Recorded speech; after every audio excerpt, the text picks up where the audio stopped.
জাতীয় থেকে আন্তর্জাতিক প্রান্তিক জনপদ থেকে নগর চারপাশে ঠিক কী ঘটছে এই মুহূর্তে তা নিয়ে আয়োজন এখন চারদিক। সঙ্গে আছি আমি সানিম রিধা। দেশজুড়ে নারীর উপর সহিংসতা, নিপীড়ন, ধর্ষণ, হেনস্থার প্রতিবাদে দেশের বিভিন্ন স্থানে বিক্ষোভ ও প্রতিবাদ সমাবেশ হয়েছে।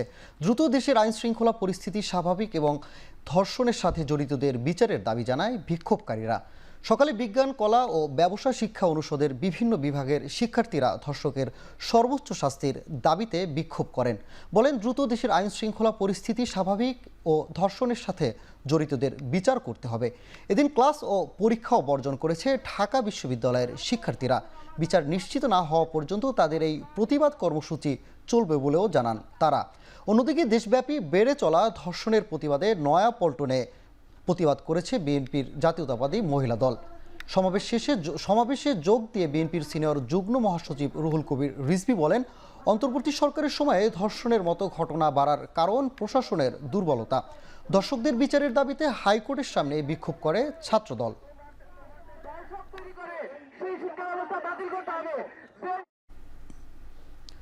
নারীর প্রতি সকল ধরনের সহিংসতা রোধে অনতিসত্বর দৃষ্টান্তমূলক ব্যবস্থা নেওয়ার আহ্বান জানিয়েছে বেসরকারি বিশ্ববিদ্যালয়ের শিক্ষক ও শিক্ষার্থীরা। সোমবার সকালে রাজধানীর বেইলি রোডে স্টামফোর্ড বিশ্ববিদ্যালয়ের শিক্ষক ও শিক্ষার্থীরা প্রতিবাদ সমাবেশের আয়োজন করে। এ সময় শিক্ষার্থীদের হাতে থাকা ধর্ষণের বিরুদ্ধে প্রতিবাদ স্বরূপ বিভিন্ন ব্যানার ও ফেস্টুন। প্রতিবাদের সমাবেশে অতি দ্রুত এ ধরনের সকল ঘটনার দৃষ্টান্তমূলক শাস্তির দাবি তোলেন শিক্ষক ও শিক্ষার্থীরা। তারা বলেন, প্রয়োজনে আইন পরিবর্তন করে রাষ্ট্রের সকল নাগরিকের নিরাপত্তা নিশ্চিত করতে হবে।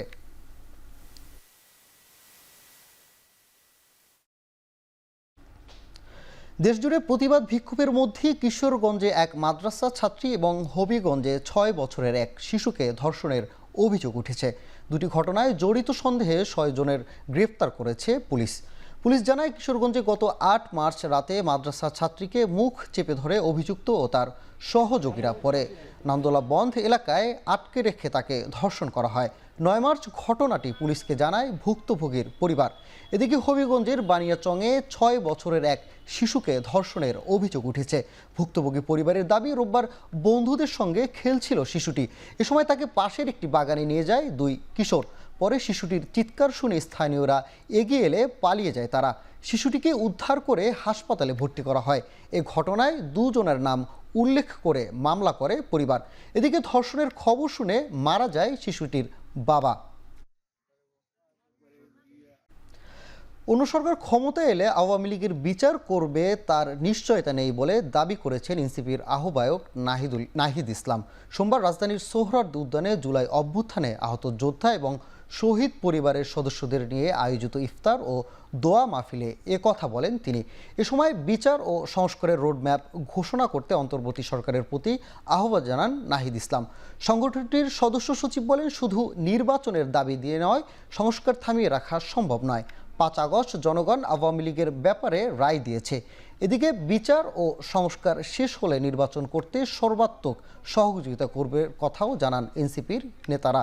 জুলাই গণঅভ্যুত্থানের মধ্য দিয়ে বর্তমান সংবিধান ব্যর্থ প্রমাণিত হয়েছে উল্লেখ করে শীঘ্রই বিচার ও সংস্কার সংবিধান পরিবর্তনের দাবি নিয়ে রাজপথে নামার ঘোষণা দেন জাতীয় নাগরিক পার্টির শীর্ষ দুই নেতা। পরিচিত হতে পারেন এবং আপনাদের সমস্যাগুলো বলতে পারেন এবং জুলাই আপনারা বিচার ও সংস্কার পিছানোর রাজনীতি করবেন না। বিচার ও সংস্কারের প্রতি ঐক্যমত পোষণ করুন। নির্বাচন আমরা আপনাদেরকে করে দিতে সহায়তা করব। ফলে সরকারকে বলবো, দ্রুত বিচার ও সংস্কারের রোডম্যাপ ঘোষণা করতে হবে। আমরা কিন্তু কড়ায় গণ্ডায় জবাবদিহিতা নিব যে আমাদের বিচার কতটুকু আদায় হলো। জুলাই গণঅভ্যুত্থানকে একটি সাংবিধানিক স্বীকৃতি দিয়ে নতুন একটি সংবিধান এই জাতিকে আমরা উপহার দিয়ে যাব ইনশাআল্লাহ। অতি দ্রুত শেখ হাসিনাকে দেশে ফিরিয়ে নিয়ে এসে বিচারের মুখোমুখি কাঠগড়ায় দাঁড় করাতে হবে। আন্তর্জাতিকভাবে শেখ হাসিনার মানবতা বিরোধী অপরাধের বিচার সম্পূর্ণ করতে হবে। শুধুমাত্র নির্বাচনের আলাপের মধ্য দিয়ে সংস্কার এবং বিচারের যে দাবি, সেই দাবি থেকে জনতাকে পিছুপা করে রাখা সম্ভব নয়। বিএনপির স্থায়ী কমিটির সদস্য নজরুল ইসলাম খান বলেছেন, বিগত ১৫ বছর সীমাহীন লুটপাট ও দুর্নীতি করে দেশকে শেষ করেছে আওয়ামী লীগ। দুপুরে রাজধানীর গুলশানে একটি বইয়ের প্রকাশনা উৎসবে কথা বলেন তিনি। শাসকরা মালিক না হয়ে সেবক এমন দেশ গড়তে চায় জামাত ইসলাম। সমাজতন্ত্রী দল এগুলো সব একসাথে লড়াইয়ের ময়দানে নেমেছে এইবারই প্রথম, এবং ঐক্যবদ্ধভাবে যুগপৎ আন্দোলনে এই কাজটা সম্ভব করেছেন তারেক রহমান সাহেব। আপনার একটা রাষ্ট্র পরিচালনা করতে হলে তো আপনার রাষ্ট্রের ক্ষমতার পরিবর্তন আনতে হবে, এবং সেটা আনতে হবে গণতান্ত্রিক প্রক্রিয়ায়, ভোটের মাধ্যমে, নির্বাচনের মাধ্যমে। শাসকরা মালিক না হয়ে সেবক হবে এমন দেশ গড়তে চায় জামায়াত ইসলাম। সন্ধ্যায় মণিপুর হাই স্কুল মাঠে দলটির আয়োজিত ইফতার অনুষ্ঠানে যোগ দিয়ে কথা বলেন আমির ডাক্তার শফিকুর রহমান। তিনি বলেন, তারা এমন দেশ চায় যেখানে দুর্নীতি দুঃশাসন থাকবে না। যে দল ইমানদারির সবচেয়ে কাছাকাছি নির্বাচনে সেই দলকে বাছাই করতে আহ্বান জানান জামায়াত ইসলামীর আমির। বলেন, যাদের কথার সাথে কাজের বেশি মিল থাকবে জাতি তাদেরকেই বেছে নেবে।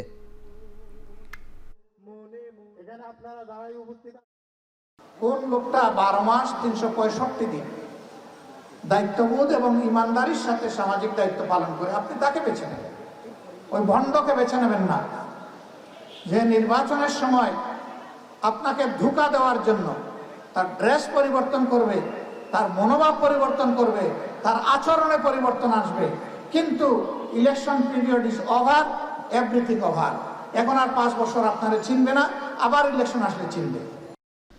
নতুন রাজনৈতিক দল নিবন্ধনের জন্য গণবিজ্ঞপ্তি প্রকাশ করেছে নির্বাচন কমিশন। নিবন্ধন পেতে আবেদন করতে হবে আগামী 20 এপ্রিলের মধ্যে। নিবন্ধনের শর্তে কোনো শিথিলতা কিংবা নতুন শর্ত আরোপ করা হয়নি।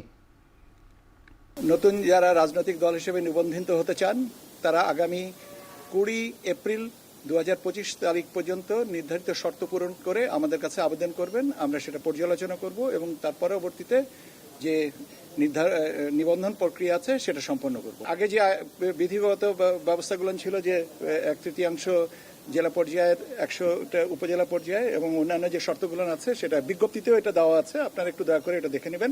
নতুন কোনো শর্ত এখানে আলাপ করা হয়নি, কোনো শর্ত শিথিলও করা হয়নি।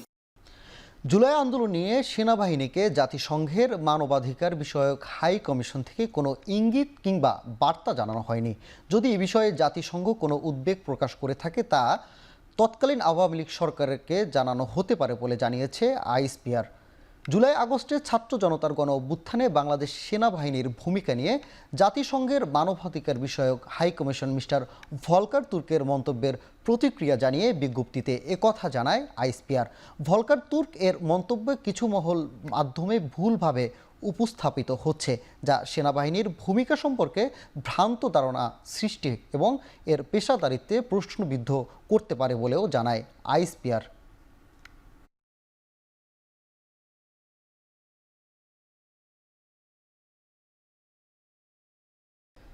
ব্রিটেনের উত্তর সাগরের ইয়র্কশায়ার উপকূলে একটি কার্গো জাহাজের সঙ্গে জ্বালানি ট্যাঙ্কারের ভয়াবহ সংঘর্ষ হয়েছে। এতে জ্বালানি ট্যাঙ্কারে ছড়িয়ে পড়েছে আগুন। বিসিবির তথ্য বলছে, জ্বালানি ট্যাঙ্কারটি মার্কিন সামরিক বাহিনীর জন্য তেল সরবরাহের জন্য নিয়োজিত ছিল। জাহাজ ট্র্যাকিং ওয়েবসাইট মেরিন ট্রাফিকের স্যাটেলাইট ছবিতে দেখা যায় গ্রিস থেকে ছেড়ে আসা জ্বালানি ট্যাঙ্কার সেটনা ব্রিটেনে হাল উপকূল নোঙর করা ছিল। অন্যদিকে স্কটল্যান্ড থেকে নেদারল্যান্ডসে যাচ্ছিল কার্গো জাহাজ সোলং। তবে সংঘর্ষের প্রকৃত কারণ জানা সম্ভব হয়নি। সংঘর্ষের পর 2 জাহাজের নাবিক ও কর্মীরা সাগরে ঝাঁপিয়ে পড়েন। এখন পর্যন্ত 20 জন আহতর খবর পাওয়া গেছে।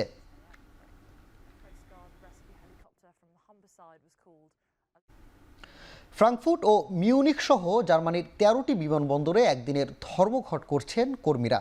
এতে দেশটির আকাশ যোগাযোগে নেমে এসেছে স্থবিরতা। জার্মানি এয়ারপোর্ট অ্যাসোসিয়েশনের এভিডির তথ্য বলছে, ধর্মঘটের কারণে বাতিল হতে পারে 3,500-এর বেশি ফ্লাইট। এতে ভোগান্তির মুখে পড়বেন প্রায় 6 লাখ যাত্রী।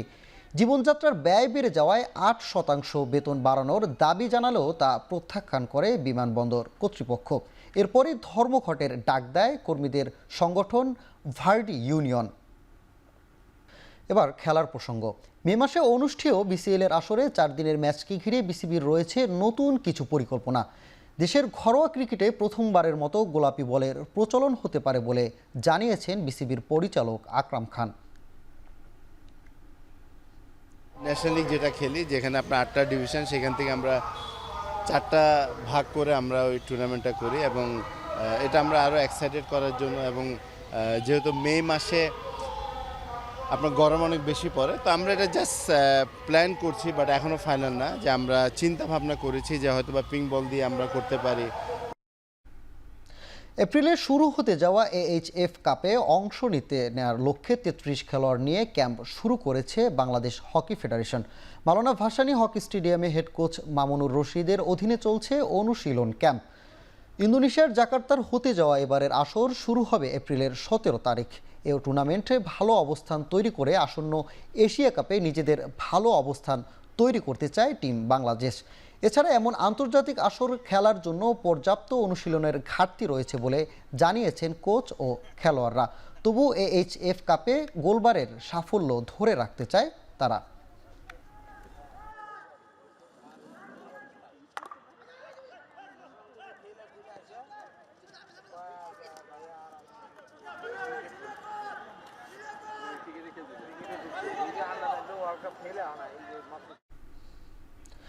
শেষ করছি এখন চারদিক। এখন টেলিভিশনের ওয়েবসাইট দেখতে ভিজিট করুন www.ekhon.tv.com। এছাড়া ফেসবুকে দেখতে ভিজিট করুন facebook.com/tv.ekhon। এছাড়া ইউটিউব দেখতে ভিজিট করুন youtube.com/c/ekhon tv।